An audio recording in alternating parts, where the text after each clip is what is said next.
మీ business ఏదైనా మీ ఊర్లో promotion చేయాలంటే అది సుమన్ టీవీతోనే సాధ్యం. ఇప్పుడే సంప్రదించండి. తగలబెట్టేయడం, నా కళ్ళెదురు ముందుగానే ఒక బిల్డింగ్ తగలబడిపోతుంది. విపరీతమైన పొగలు, ఇంక మొత్తం స్మోక్ అంతనమాట. ఎవరు మమ్మల్ని ఇక్కడి నుంచి షిఫ్ట్ చేస్తారు? అదొక బిగ్ క్వశ్చన్ అనమాట. ఏం చేయాలి అసలు ఇప్పుడు? మొబైల్ సిగ్నల్స్ లేవు. అక్కడ నేపాల్ సిమ్ వేసుకున్నా అది కూడా పనిచేయట్లేదు. కమ్యూనికేషన్ లేదు బయట వాళ్ళతో. ఎలాగా ఏంటి అని అసలు అర్థం కావట్లేదు. అసలు ఏమైపోతామో అనే ఒక రకమైన పానిక్ సిచ్యువేషన్లోకి వెళ్ళిపోయాం మేము. అసలు బ్రతుకుతామా, వీళ్ళు మమ్మల్ని ఏం చేస్తారు అని చేసి, అమ్మ మీరు అసలు భయపడద్దు, సార్ మీతో మాట్లాడతారని వీడియో కాల్ చేయించి మా అందరితో మాట్లాడారు ఆయన. అంటే ఎప్పుడైతే లోకేష్ బాబు గారు ఇలా ఫోన్లో మాట్లాడారో, బాధ్యత మాదమ్మా, తీసుకొస్తాం మేము, మీరేం భయపడొద్దని ఆయన ఎప్పుడైతే భరోసా ఇచ్చారో అప్పుడు కొంచెం ధైర్యం వచ్చిందండి. From Nepal airport to Nepal to India, everything is solved by them. Hats off to them.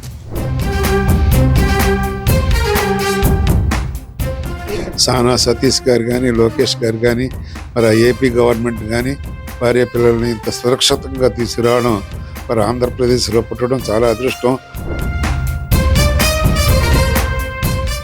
Oh, your CM is Chandrababu Naidu, then you are in safe hands only, no problem, he will come and save you, అలా చెప్తున్నారు. ఇప్పుడైతే లోకేష్ గారు మాట్లాడారో అందరు 81 మందికి నవ్వులు వచ్చినాయండి. భయం పోయింది. లోకేష్ దృష్టిలో పడిపోయాం, మనల్ని ఎలాగన్నా తీసుకెళ్తారు.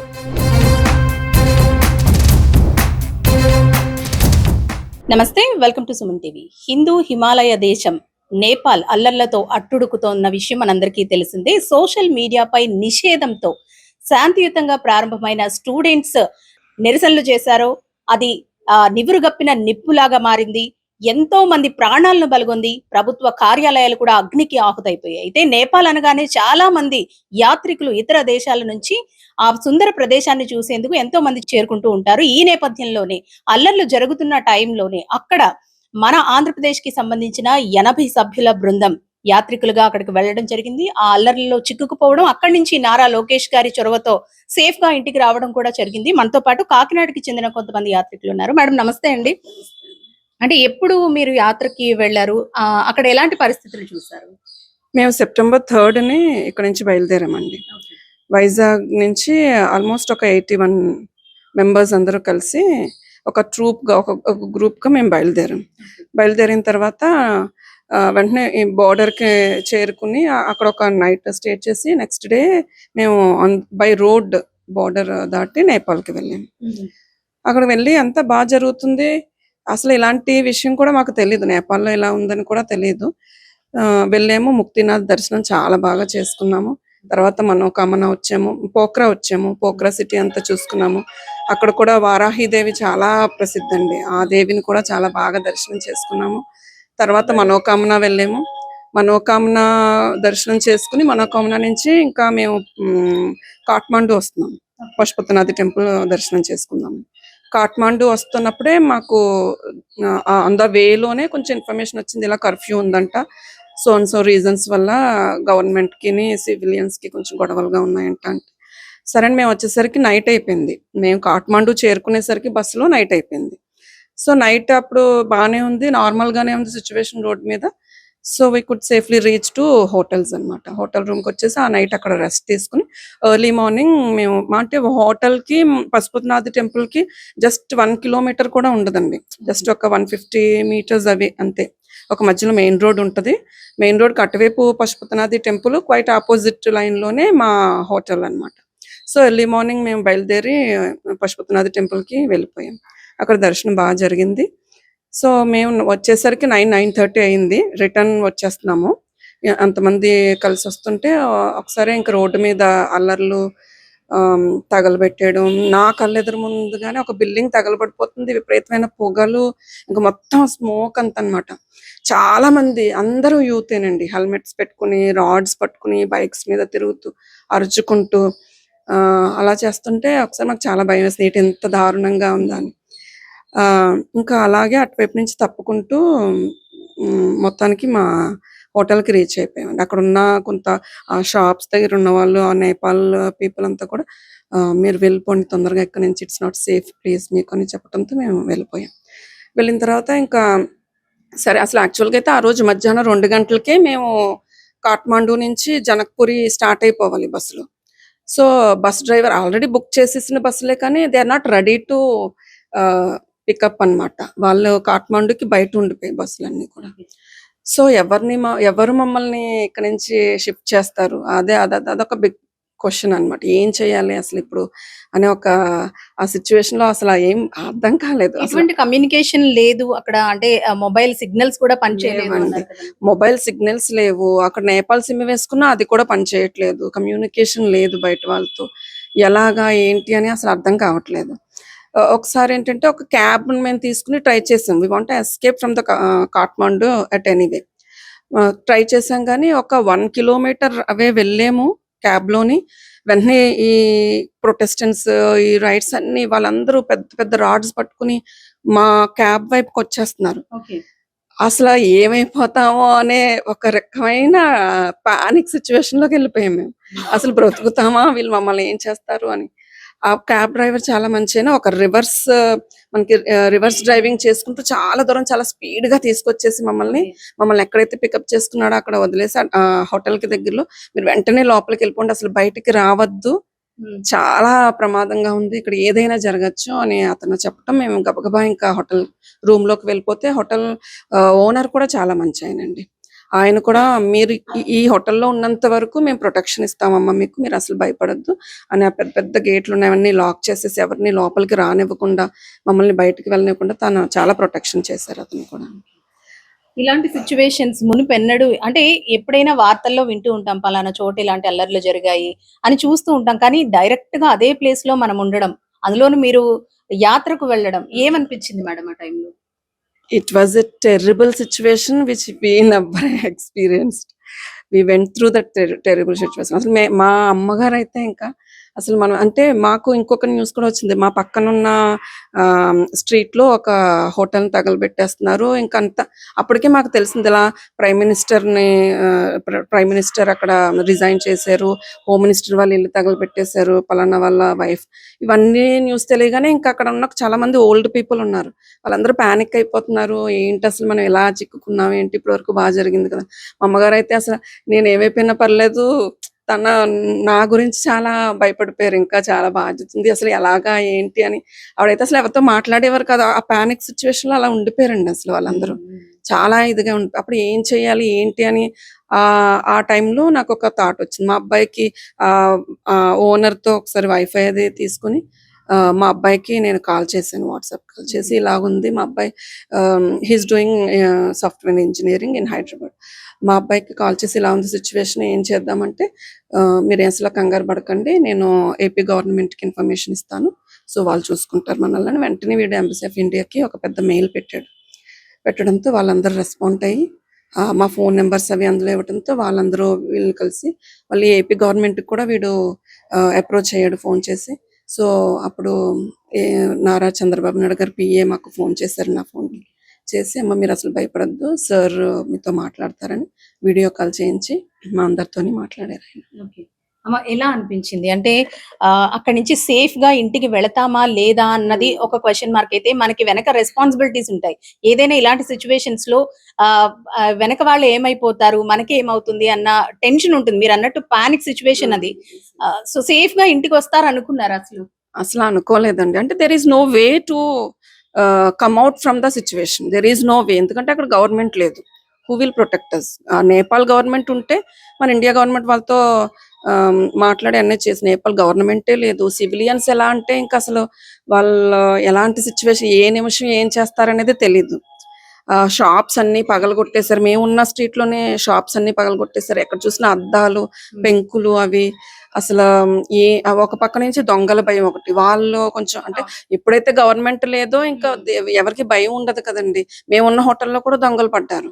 మా మా మా ట్రూప్‌లో కొంతమందివి ఫోన్స్ గాని, వాచెస్, మనీ ఇవన్నీ బ్యాగ్స్ అవన్నీ పట్టుకెళ్ళిపోయారు వచ్చి. సో, అలాంటి సిట్యుయేషన్‌లో ఇంకా ఆహ్, మేమైతే చాలా భయపడ్డాం ఇంకెలా రావాలి. నేను కొంచెం పర్లేదు గానీ మిగతా వాళ్ళైతే ఇంకా చాలా భయపడిపోయి ఏంటి పిల్లలు ఎలాగా ఏంటి అని. అమ్మ మీరు చెప్పండి. ఇలాంటి సిట్యుయేషన్స్ మీరు మునుపు ఎన్నడూ కూడా ఎక్కడ చూసుండరు. అలాంటిది కళ్ళారా చూడడం. ఒక యాత్ర కోసం ఎంతో ఆనందంగా అక్కడికి వెళ్లారు. ఇలాంటి సిట్యుయేషన్స్ చూసినప్పుడు ఏమనిపించింది? చాలా భయమేసిందండి. అంటే ఎప్పుడైతే లోకేష్ బాబు గారు ఇలా ఫోన్‌లో మాట్లాడారో, బాధ్యత మాదమ్మా తీసుకొస్తాం మేము మీరేం భయపడొద్దని ఆయన ఎప్పుడైతే భరోసా ఇచ్చారో అప్పుడు కొంచెం ధైర్యం వచ్చిందండి. లోకేష్ బాబు అలాంటివి చేస్తారు కదండీ. అవును. దాని గురించి ధైర్యం వచ్చింది. ఓహో! ఇంక లోకేష్ దానికెళ్ళిపోయింది. అందుకని చాలా ధైర్యం వచ్చిందండి. అయినా చంద్రబాబు నాయుడు గారు కూడా బాగా ఏపీ గవర్నమెంట్ ఎలా ఉందండి? చాలా బాగా చేస్తున్నారు కదా! దాని గురించి ఒక ధైర్యం వచ్చిందండి అప్పుడు కానించిని. పాపం తొలి రోజే అరేంజ్ చేస్తా అన్నారు. అక్కడ ఆహ్, ఎయిర్‌పోర్ట్ వాళ్ళు ఇవ్వకపోవడంతో ఇంకా మరుసటి రోజుకి పాపం అందరం గ్యాదర్ చేసి ఇంకా మా అమ్మాయే పాపం అక్కడ మాకులాంటోళ్ళు ఏం తెలుస్తదండి పాపం. అయన్నీ సేకరించి ఆళ్ళందరికీ టికెట్లు వాళ్ళేమో రూల్స్ వేరు. చాలా ఇబ్బంది పడి అంటే అయన్నీ అయ్యేసరికి ఇంచుమించులో మేము ఫ్లైట్ బయలుదేరేసరికి 4:30 అయిందండి. 4:30 అయిపోయింది. అప్పుడు అందరూ గబగబా బయలుదేరాము. కానీ నిజంగా సానా సతీష్ గారు, వాళ్ళ పిఏ గారు అత్తమని మాట్లాడండి. ప్రతి క్షణం మాట్లాడి సతీష్ గారు, ఈ లోకేష్ గారు ఇంకందరూ ఎంత బాగానో చేశారండి. అందరూ కూడా ఏపీ భవన్ నుంచి కాల్ వచ్చిందండి. ఏపీ భవన్ డాక్టర్ అర్జా శ్రీకాంత్ గారు కమిషనర్ ఆఫ్ ఏపీ భవన్ అన్నమాట. ఆయన కాల్ చేశారు. ఆయన అలా ఫాలో అప్ చేస్తూనే ఉన్నారు. ఎన్ఆర్టీ అండి వాళ్ళు నాన్ రెసిడెన్షియల్ తెలుగు సొసైటీ వాళ్ళు కాల్ చేశారు. వాళ్ళు మేము ఉన్నామమ్మా మీరు అసలు భయపడొద్దు మీరు మిగతా వాళ్ళందరికీ ధైర్యం చెప్పండి. ఫుడ్ కానీ లేదా వాటర్ కానీ ఎమర్జెన్సీ ఏదన్నా మెడికల్ సపోర్ట్ కానీ whatever you want we are there we will send you everything అని వాళ్ళు సపోర్ట్ చేసి బాగా ఏపీ భవన్ నుంచి నాగప్రతిమ గారని ఎంప్లాయ్ ఆవిడ కూడా అస్తమానం ఫోన్ చేస్తూ ప్రతిదీ కనుక్కొని whatever hurdles we faced in between from Nepal airport to Nepal to India everything is solved by them. Hats off to them really without their help we couldn't reach to India. Main ఏంటంటే సానా సతీష్ గారండి. ఎప్పుడైతే ఇలా కాకినాడ ఇలా కొంతమంది అంటే ఆయన కూడా లోకేష్ గారి దగ్గర కూర్చుని వాళ్ళందరూ ఢిల్లీలో కూర్చుని నైట్ 11 కూడా మాకు కాల్స్ వచ్చేవండి. అంటే వాళ్ళందరూ అక్కడే ఉన్నారు. వాళ్ళందరూ కరెంట్ సిచ్యువేషన్ తెలుసుకుంటున్నారు. మేము మళ్ళీ నెక్స్ట్ డే మార్నింగ్ మిమ్మల్ని అందరినీ లిఫ్ట్ చేస్తామని చెప్పారు. సో దానికి సంబంధించిన ఆ ముందు రోజు ఈవినింగ్ అంతా కూడా మధ్యాహ్నం నుంచి వాళ్ళు నన్ను అడిగారు అనమాట. సానా సతీష్ గారు మాకు సో అండ్ సో ఈ డాక్యుమెంట్స్ కావాలి ఈ ఇన్ఫర్మేషన్ కావాలి అంటే మొత్తం పేపర్ వర్క్ అంతా నేను చేసి అక్కడ వాళ్ళ 81 మందిది ఫోన్ నెంబర్స్ వాళ్ళ పేర్లు వాళ్ళు ఏ ఏరియా నుంచి ఎవరెవరు ఏ ఏరియా నుంచి వచ్చారు and their Aadhaar card numbers and other information everything I prepared chart అన్నమాట. అవి పట్టుకోవడం వల్ల వాళ్ళు మళ్ళీ అవి అన్ని వాళ్ళకి పంపించాను. సో ఏ ఏరియా నుంచి అయితే వాళ్ళు వచ్చారో ఆ ఏరియా నుంచి మళ్ళీ వాళ్ళకి కాల్స్ వచ్చి వాళ్ళకి భరోసా చెప్పి మొత్తం గవర్నమెంట్ అంతా అలర్ట్ అయిపోయి ఎక్కడ పార్వతీపురం, విజయనగరం, శ్రీకాకుళం అందరూ ఎంఆర్ఓస్ ఆ ఏరియాలో ఉన్న పొలిటీషియన్స్ అందరూ వాళ్ళకి ఫోన్లు చేసి వాళ్ళకి బాగా సపోర్ట్ చేసి ఇదంతా చాలా గ్రేట్ అండి అసలు ఎంతలాగా చేయటం చేశారు. అప్పటి నుంచి ఇంక మేము 9కి బయలుదేరిపోయామండి ఎయిర్పోర్ట్కి. 9కి అంటే 1.5 కిలోమీటర్స్ ఆఫ్టర్. సో 9కి బయలుదేరిన తర్వాత అక్కడ మళ్ళీ chief security officer of Nepal Airways ఉన్నారు కదా ఆయనతో మాట్లాడితే ఓకే ఆల్రెడీ మీకు ఫ్లైట్ అనేది స్పెషల్ ఫ్లైట్ మీది ఇండిగో ఫ్లైట్ నేను దాని గురించి అంతా చెప్పి మీరు బోర్డింగ్ పాస్కి పలానా టైంకి లోపలికి వెళ్ళిపోండి ఎవ్రీథింగ్ ఈజ్ ఓకే అన్నారు. లోపలికి వెళ్ళిన తర్వాత అంటే వాళ్ళు తప్పని చెప్పలేం కానీ ఆ సిస్టమ్ అలాగా ఉంది. They are not ready to accept without passport. Passport లేకుండా ఎయిర్వేస్ ద్వారా మనం నేపాల్ అయినా కూడా వెళ్ళలేము రాలేము. సో వాళ్ళ దగ్గర ఉన్న సిస్టమ్స్ యాక్సెప్ట్ చేయట్లేదు ఈ ఆధార్ కార్డుతో వెళ్తున్నాము అంటే.